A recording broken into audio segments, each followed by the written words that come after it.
Welcome back to our channel Anitha Viji. இன்றைக்கி இந்த வீடியோவில் நம்ம எதை பற்றி பார்க்க போகிறோம் அப்படின்னா, என்னோடய டெய்லி ரொட்டீனில் ரொம்ப இம்பார்ட்டண்டானது பார்த்திங்கன்னா டெய்லரிங். இந்த டெய்லரிங்கை பற்றி ஒரு சில விஷயங்களையும் நான் என்னென்னலாம் ஸ்டிச் பண்ணியிருக்கேன் அப்படிங்கிறதையும் உங்களோட நான் ஷேர் பண்ண இருக்கேன். அதுதான் இந்த வீடியோவில் பார்க்க இருக்கோம். வாங்க வீடியோக்குள்ளே போகலாம். டெய்லரிங் அப்படிங்கிறது ஒவ்வொரு லேடிஸ்க்குமே ரொம்ப முக்கியம். நாம் அதர் கஸ்டமர்ஸ்க்கு ஸ்டிச் பண்ணி கொடுக்குறோமோ இல்லையோ, நமக்கு நாமே ஸ்டிச் பண்ணிக்கிறதுக்கு டெய்லரிங் ரொம்ப யூஸ்ஃபுல்லாக இருக்கும். மெயினாக பார்த்திங்கன்னா, நான் டெய்லரிங் கற்றுக்கிட்டதோட நோக்கமே அதுதான். நான் எனக்கு ஸ்டிச் பண்ணி போட்டுக்கணும். அதுக்காக தான் நான் டெய்லரிங்கே கற்றுக்கிட்டேன். பட் என்னோடய சூழ்நிலை இப்போ நான் தைக்க வேண்டிய நிலமை. எனக்கும் இன்ட்ரெஸ்ட் இருந்ததுனால நான் இந்த வேலையை எடுத்து பண்ணிகிட்ருக்கேன். ஓகேங்களா. இப்போ என்னோடய ரெகுலர் கஸ்டமர் சாரீஸ்லாம் கொண்டு கொடுத்துருந்தாங்க. சாரீஸ் எல்லாத்தையும் கட் பண்ணி, அதாவது ப்ளவுஸ் கட் பண்ணிவிட்டு ஓரம் அடிச்சுட்டு ஃபால்ஸ் எல்லாம் வைக்க சொல்லியிருந்தாங்க.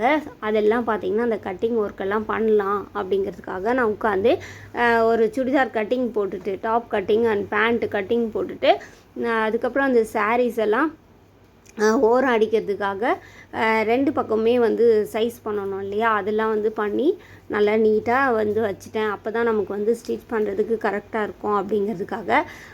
சில பேர் நல்ல எக்ஸ்பீரியன்ஸ்டாக இருக்கவங்க என்ன பண்ணுவாங்க அப்படின்னா, மிஷினில் உட்காந்துக்கிட்டே சாரியில் ஸ்ட்ரெயிட்லாம் எடுப்பாங்க.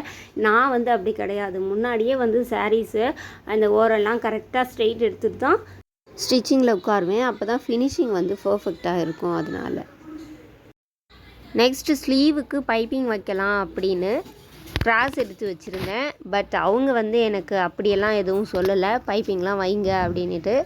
நானாக தான் பார்த்திங்கன்னா இந்த மாதிரி டிஃப்ரெண்ட் கலர்ஸில் இருக்கும்போது நம்ம இந்த மாதிரி பைப்பிங்லாம் வச்சோன்னா நல்லாயிருக்கும் அப்படிங்கிறதுக்காக, என்னோடய சாட்டிஸ்ஃபேக்ஷனுக்காக செஞ்சேன். டெய்லரிங்கில் ரொம்ப இம்பார்ட்டண்டானது என்ன அப்படின்னா, கஸ்டமரோட சாட்டிஸ்ஃபேக்ஷன். அவங்களுக்கு சாட்டிஸ்ஃபைடாக நம்ம ஒரு வேலையை செஞ்சு கொடுக்கும்போது தான் நமக்கு திரும்ப கஸ்டமர் வருவாங்க. இந்த கிளாத்ஸ் எல்லாமே அப்படி வந்தது தான். என்கிட்ட ரெகுலராக ஸ்டிச் பண்ணுறவங்க சொல்லி தான் ஒவ்வொருத்தராக கொடுத்துக்கிட்டு இருந்தாங்க. யாரை கேட்டாலுமே அவங்க சொன்னாங்க, இவங்க சொன்னாங்க, அந்த அக்கா சொன்னாங்க, அப்படி தான் என்கிட்ட சொல்லுவாங்க. இங்கே ஒரு டெய்லர் இருக்காங்கன்னு சொன்னாங்க அப்படின்னு தான் என்கிட்ட கொடுப்பாங்க. அப்போ எனக்கு ரொம்ப சந்தோஷமாக இருக்கும். என்ன தான் நம்ம 2-3 டிகிரி முடித்து வச்சுருந்தாலும், சூழ்நிலை காரணமாக நம்ம ஸ்டிச்சிங் எடுத்து பண்ணும்போது நமக்கு அதிலேருந்து ஒரு ரெகக்னேஷன் கிடைக்குது அப்படின்னும்போது, ரியலி அதோட ஹாப்பினஸ் கொஞ்சம் நெஞ்சம் இல்லை. அது நம்ம அனுபவித்தா மட்டும்தான் புரியும். ஏன்னா எல்லோரும் வரும்போது இப்படி தான் கேட்பாங்க என்கிட்ட, அனிதா டெய்லர் இங்கே இருக்காங்களாமே, எங்கே இருக்குது வீடு அப்படின்னு சொல்லிட்டு என்கிட்டயே கேட்பாங்க. அப்புறம் நான் தான் அந்த டெய்லர் சொல்லுங்கள் அப்படின்னு சொன்ன பிறகு என்கிட்ட கொடுத்துட்டு ரொம்ப ஹாப்பியாக போவாங்க. அந்த ஹாப்பினஸ் நம்ம ஸ்டிச் பண்ணி அவங்களுக்கு கொடுக்கும்போதும் இருக்கணும் அப்படின்னு சொல்லிட்டு நான் ஃபீல் பண்ணி, அவங்க எதிர்பார்க்காத அளவுக்கு நல்லாவே ஸ்டிச் பண்ணி கொடுப்பேன். ஏன்னா கஸ்டமர் சாட்டிஸ்ஃபேக்ஷன் தான் இம்பார்ட்டன்ட் அப்படின்னு சொல்லிட்டு நான் எப்போவுமே நினைக்கிறது உண்டு. எல்லாருமே அப்படி தான் நினைப்பாங்க. அடுத்து பார்த்திங்கன்னா, சுடிதாரோட டாப்ஸில் பேக்கெட் வைக்க சொல்லியிருந்தாங்க. அதுக்காக கட்டிங் போட்டு வச்சுருந்தேன். எப்போவுமே பேக்கெட் எப்போ அட்டாச் பண்ணுவாங்க அப்படின்னா, சுடிதார் எல்லாமே கம்ப்ளீட்டாக முடிஞ்சிடும். அந்த கடைசியாக நம்ம க்ளோஸ் பண்ணுவோம் பார்த்திங்களா, சுடிதாரோட ஹேண்ட்லேருந்து ஹிப்பு வரைக்கும் க்ளோஸ் பண்ணிவிட்டு அதுக்கப்புறம் ஓப்பன் வைப்பாங்க. ஸோ அந்த வேலையை பண்ணும்போது தான் நாம் அந்த பேக்கெட்டை அட்டாச் பண்ணுற மாதிரி இருக்கும். அது எல்லாமே கம்ப்ளீட்டாக பண்ணி முடிச்சுட்டு அழகாக ஸ்டிச் பண்ணி முடிச்சுட்டேன். அவங்க கொடுத்த அளவுக்கு அவங்க பார்த்திங்கன்னா இருக்கிற அளவு அப்படியே ஸ்டிச் பண்ண சொல்லியிருந்தாங்க. அதனால நான் அப்படியே ஃப்ரீயாக பண்ணி வச்சுருக்கேன். அடுத்து சுடிதாருக்கு பேக்கெட் வச்சுருந்தோம் இல்லைங்களா, அது எப்படி இருக்குது அப்படின்னு சொல்லிட்டு நான் கையை விட்டு பார்த்தேன். எந்தளவுக்கு ஓப்பன்லாம் இருக்குது, கையெல்லாம் ஃப்ரீயாக போதா அப்படின்னு சொல்லிட்டு. நல்லா இருந்தது. அவங்க என்கிட்ட ரொம்ப கேட்டுக்கிட்டாங்க. எனக்கு பேக்கெட் வச்சே தீரணும், ஏன்னா எனக்கு கம்பெனியில் ஃபோன் வைக்கிறதுக்கு வசதியாக இருக்கணும் அப்படின்னா எனக்கு பேக்கெட் இருந்தால் தான் கரெக்டாக இருக்கும்னு சொல்லியிருந்தாங்க. அதனால் அது பண்ணியாச்சு. அடுத்து பார்த்திங்கன்னா, ஒரு ப்ளவுஸ் ஸ்டிச் பண்ணியிருந்தேன். ரொம்ப கஷ்டப்பட்டுட்டேன் நான் இந்த ப்ளவுஸை தைக்கிறதுக்கு. ஏன்னா சில பேர் வீட்லேயே நான் ப்ளவுஸை கட் பண்ணி கொண்டு வரேன் அப்படின்னு சொல்லிட்டு சாரியிலேருந்து அவங்களே ஏதாவது ஒரு அளவில் கட் பண்ணி எடுத்துகிட்டு வந்து சின்ன சைஸில் கொடுத்துட்றாங்க. அது பார்த்திங்கன்னா அவங்களோட அளவை விட ரொம்ப கம்மியாக இருக்கும் கிளாத்து. அதை வச்சு நம்ம மேனேஜ் பண்ணி தைக்கணும் அப்படின்னும் போது ஏகப்பட்ட ஒட்டுலாம் வரும். ஸோ அந்த மாதிரி வந்து ஒட்டுலாம் போட்டு ஸ்டிச் பண்ணி முடிக்கிறதுக்குள்ளே ரொம்ப போதும்னு ஆகிடுச்சு. இந்த எல்லோ கலரும் அப்புறம் முதல்ல காமிச்சேன் பார்த்திங்களா அந்த க்ரீனு, இதெல்லாம் கொஞ்சம் ரொம்ப சிரமமாக இருந்துச்சு. இந்த நல்ல லெமன் எல்லோவில் இருக்குது பாருங்கள், அது பார்த்திங்கன்னா ஃப்ரீயாக இருந்தது அந்த கிளாத்து. அது நார்மல் ப்ளவுஸ், அதனால் பெரிய கிளாத்தாக கொடுத்துருந்தாங்க, அது ஈஸியாக இருந்தது. இப்போ பாருங்கள், நம்ம வீட்டில் வந்து தெரியாதவங்க கட் பண்ணாங்க, சேரீலேருந்து ப்ளவுஸ் எடுத்தாங்க அப்படின்னா அவங்க இஷ்டத்துக்கு கொண்டு வந்துடுறாங்க. அதனால் ரொம்ப கஷ்டமாக இருக்கும். பட் டெய்லர்கிட்ட கொடுத்தோம் அப்படின்னா அவங்க வந்து எப்படி எடுப்பாங்க அப்படிங்கிறது நான் வந்து சொல்கிறேன். இப்போ பார்த்திங்கன்னா நிறைய கிராஸ் இருக்கும், சேரீயில் வந்து கிராஸ் இருக்கும். அது வழியாக அப்படியே நம்ம எடுத்து ஸ்டிச் பண்ணோம் அப்படின்னா அந்த ஸ்டிச்சிங் வந்து கரெக்டாகவே இருக்காது சேரீ ஓரம் அடிக்கும்போது. அதனால் அந்த கிராஸ் எல்லாம் எடுத்துகிட்டு நல்லா ஸ்ட்ரெயிட்டாக வச்சு தான் நம்ம அடிக்கணும். அதுக்கு முன்னாடி வந்து நம்ம ப்ளவுஸை கட் பண்ணி எடுக்கணும். அப்படி ப்ளவுஸை கட் பண்ணி எடுக்கும்போதே கூட நிறைய கிராஸ் இருக்கும்.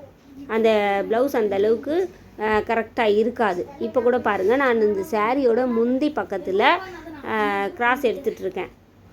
அது வந்து ஸ்ட்ரெயிட்டாக வந்தால் மட்டும்தான் நமக்கு அங்கே ஓரம் அடிக்கும்போது கீழே எதுவும் கிளாத்லாம் மீறாமல் அழகாக ஃபினிஷிங் வந்து கிடைக்கும். அதுக்காக பார்த்திங்கன்னா அதெல்லாம் நான் பண்ணிகிட்ருக்கேன். இப்போ இதே மாதிரி தான் ஒவ்வொரு சேரீயுமே வந்து நான் எடுத்து பண்ணுவேன். அப்போ பார்த்திங்கன்னா நம்ம சேரீலேருந்து ப்ளவுஸ் வெட்டுறோம் அப்படின்னா சில சேரீயில் பார்த்திங்கன்னா ப்ளவுஸோட அளவு வந்து ரொம்ப ரொம்ப கம்மியாக இருக்கும். அப்போ நம்ம கொஞ்சம் சேரீயை ஒரு 4லேருந்து 5 இன்ச்சு சேர்த்து வெட்டி நம்ம அதாவது அவங்களோட ப்ளவுஸோட அளவுக்கு ஏற்ற மாதிரி நம்ம கொஞ்சம் சேர்த்து வெட்டி நம்ம ஸ்டிச் பண்ணி கம்ப்ளீட் பண்ணலாம் ப்ளவுஸை. இப்போ டெய்லர்கிட்ட கொடுக்காம வீட்லேயே ப்ளவுஸ் கட் பண்ணுறவங்க நல்லா ப்ராடாக இருந்தால் தாராளமாக கட் பண்ணிக்கலாம். அப்படி இல்லை அப்படிங்கிற பட்சத்தில் கண்டிப்பாக டெய்லர்கிட்ட கொடுத்து தான் ப்ளவுஸை வந்து கட் பண்ணணும். சேரீலேருந்து சேரீயோட ப்ளவுஸே தைக்கிற மாதிரி இருந்தால் ஓகே. அடுத்து சாரீஸ் எல்லாம் வந்து ஓரம் அடிச்சுட்டு ஃபால்ஸ் எல்லாம் வச்சு அழகாக ஃபோல்ட் பண்ணி டெலிவரிக்காக வச்சாச்சு. ஃபினிஷிங் எப்படி இருக்குது அப்படின்னு சொல்லிட்டு சொல்லுங்கள். நமக்கு ஃபால்ஸ் எல்லாம் நம்ம வைக்கிறோம் அப்படின்னா கண்டிப்பாக ஒரு 2லேருந்து 3 இடத்துல சின்னதாக சுருக்கு வச்சு தான் நம்ம அட்டாச் பண்ணணும் பார்டரில். அதாவது பாட்டமில் வந்து நம்ம சின்னதாக ஃப்ளீட் வைக்கணும். அப்போ தான் மேலே வந்து நமக்கு ஃபினிஷிங் பக்காவாக இருக்கும். ஃபால்ஸ் அப்போ தான் நல்லாயிருக்கும் பார்க்குறதுக்கு. ஸோ எப்படி நான் ஸ்டிச் பண்ணியிருக்கேன் அப்படிங்கிறத கமெண்டில் சொல்லுங்கள். இது பார்த்திங்கன்னா என்னோடய ரெகுலர் கஸ்டமரோடது. அந்த அம்மாவை எனக்கு ரொம்ப ரொம்ப பிடிக்கும். அந்த அம்மா அப்படியே மகாலட்சுமி மாதிரி இருப்பாங்க.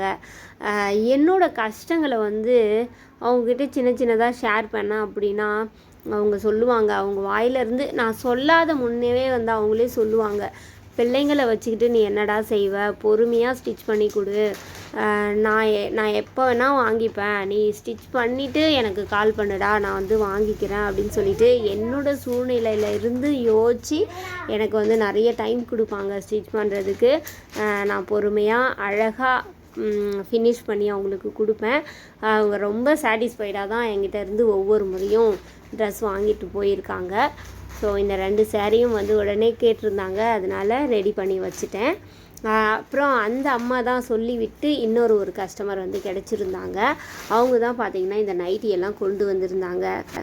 எப்போவுமே நாம் ஒரு விளம்பரம் பண்ணி அதன் வழியாக நமக்கு கஸ்டமர் கிடைக்கிறாங்க அப்படின்னா அதை விட நம்ம எதுவுமே பண்ணாமல் நம்மளோட வேலையை நம்மளோட திறமையை காமிச்சு அதன் வழியாக நமக்கு கஸ்டமர் கிடைச்சாங்க அப்படின்னா அவங்க வந்து நம்மளை விட்டு போகவே மாட்டாங்க. நமக்கு ரிப்பீட்டடாக வந்து கிளாத்ஸ் வந்து கொடுப்பாங்க ஸ்டிச் பண்ணுறதுக்கு. ஸோ அந்த மாதிரி இருக்கக்கூடிய கஸ்டமருக்கு வந்து வேல்யூ எப்பயுமே அதிகம். நமக்கு வந்து அவங்களால வேல்யூ அதிகமாக கிடைக்கும். ஸோ அந்த மாதிரி வந்து எனக்கு கிடைச்சவங்க தான் இப்போ நான் காமிக்கிற அந்த ட்ரெஸ்ஸோட கஸ்டமர்ஸ் எல்லாருமே. அடுத்து கிரிஜித்து, அம்மா நீங்கள் ஸ்டிச் பண்ணி முடிக்கிற வரைக்கும் நான் என்னோடய மேக்ஸை வந்து முடிச்சிடுறேன் அப்படின்னு சொல்லிட்டு மேக்ஸ் போட்டுட்டு இருந்தான். நான் சைட் பை சைடு என்னோடய ஒர்க்கெல்லாம் ஒன்று ஒன்றா முடிச்சிட்டே இருந்தேன். இப்போ நான் சொன்ன பாருங்கள் சுருக்கு வைக்கணும் அப்படின்னு சொல்லிட்டு ஃபால்ஸ் வைக்கும்போது அது வந்து பாட்டத்தில் நான் சுருக்கம் வச்சுருக்கேன். பாருங்கள், அது எல்லாமே அழகாக தெரியும். இதில் நம்ம அந்த மாதிரி சுருக்கு வச்சு கம்ப்ளீட் பண்ணதுக்கப்புறம் ஃபினிஷிங் எப்படி இருக்குது அப்படின்னு சொல்லிட்டு பாருங்கள். நாம் அங்கே ஸ்டிச்சிங் போட்டிருக்கோமா அப்படின்னு கூட தெரியல, அந்த அளவுக்கு அழகாக வந்திருக்கு பாருங்கள் ஃபினிஷிங். அதனால தான் பார்த்தீங்கன்னா அந்த அம்மா என்கிட்ட எப்போவுமே வந்து ஒரு 4-5 சாரீ கொண்டு வந்து கொடுத்துடுவாங்க. நீட்டாக முடித்து வச்சுட்டு நான் கால் பண்ணுவேன், அவங்க வந்து வாங்கிட்டு போயிடுவாங்க. இந்த மாதிரி ஃபினிஷிங் பார்த்திங்கன்னா பக்காவாக இருக்கும். டைம் ஆனாலும் நான் வந்து நீட்டாக முடித்து கொடுப்பேன். அவசரமாக ஒரு வேலையை முடிச்சுட்டு அது புண்ணியமே இல்லாமல் போகிறதுக்கு பொறுமையாக ஒரு வேலையை செஞ்சு அது அவங்களுக்கு நல்ல யூஸ்ஃபுல்லாக இருக்கணும் அப்படிங்கிறது தான் என்னோடய தாட் எப்போவுமே. ஸோ அந்த மாதிரி தான் இப்போ ஒரு ப்ளவுஸும் முடிச்சிருக்கேன். ஃபினிஷிங் எப்படி இருக்குது அப்படின்னு சொல்லிட்டு சொல்லுங்கள். ஸ்லீவ்லாம் பாருங்கள், அந்த பார்டர் கொஞ்சம் கூட வேஸ்ட் ஆகாமல் அழகாக வந்து அந்த ஃப்ளார்லாம் வந்து பக்காவாக வரணும் அப்படிங்கிறதுக்காக அதை சூப்பராக வந்து கட்டிங் போட்டு அந்த ஃபினிஷிங் வந்து நான் கொடுத்துருந்தேன். ரொம்ப கரெக்டாக இருக்குது அப்படின்னு சொல்லியிருந்தாங்க நெக்ஸ்ட் டைம் வரும்போது. அடுத்து நம்ம ஒரு சுடிதார் பார்த்தோம் இல்லையா, அதோட பேண்ட்டு தான் இது பார்த்திங்கன்னா ஒரு நார்மல் பேண்ட் வந்து ஸ்டிச் பண்ணி கொடுங்க அப்படின்னு கேட்டிருந்தாங்க. அதனால் அந்த பேண்ட் வந்து நான் பண்ணியிருக்கேன். இந்த மார்க்கிங்லாம் வந்து அப்படி தான் தெரியும். ஏன்னா நான் பார்த்திங்கன்னா ஒரு சின்னதெல்லாம் பண்ண மாட்டேன், மார்க்கு நல்லா பெரிய அளவுக்கு பண்ணிடுறது, நல்லா எனக்கு நல்லா தெரிகிற அளவுக்கு.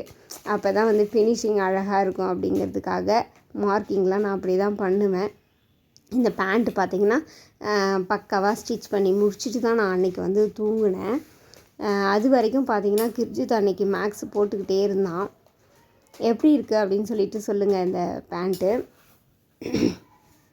அவங்களுமே அந்த சுடிதாரை வாங்கிட்டு இங்கேவே என்கிட்டயே வந்து போட்டு காமிச்சிட்டு தான் போனாங்க. ரொம்ப கரெக்டாக இருக்குது, நல்லா இருக்குது அப்படின்னு தான் வந்து சொல்லியிருந்தாங்க. எப்போவுமே நம்ம ஒரு வேலை எடுத்து பண்ணுறோம் அப்படின்னா அது அவங்களுக்கு பிடிச்சிருக்கும் போது, அதை அவங்க வாயால் சொல்லும்போது நம்ம கேட்டோம் அப்படின்னா அந்த அந்த அந்த நேரத்தில் கிடைக்கும் பாருங்கள் ஒரு சந்தோஷம். அது வந்து நான் நிறைய அனுபவிச்சிருக்கேன். அந்த மாதிரி தான் இப்போ பாருங்கள் மொத்தமாக ப்ளவுஸ் வந்து ஸ்டிச் பண்ணி முடித்து வச்சாச்சு டெலிவரிக்காக. இப்போ நம்ம பார்த்தோம் இல்லையா, அந்த ப்ளவுஸ் எல்லாம் சேர்ந்து தான் இதில் இருக்குது. ஸோ நெக்ஸ்ட் ஒரு சூப்பரான வீடியோவில் மீட் பண்ணலாம். டாடா.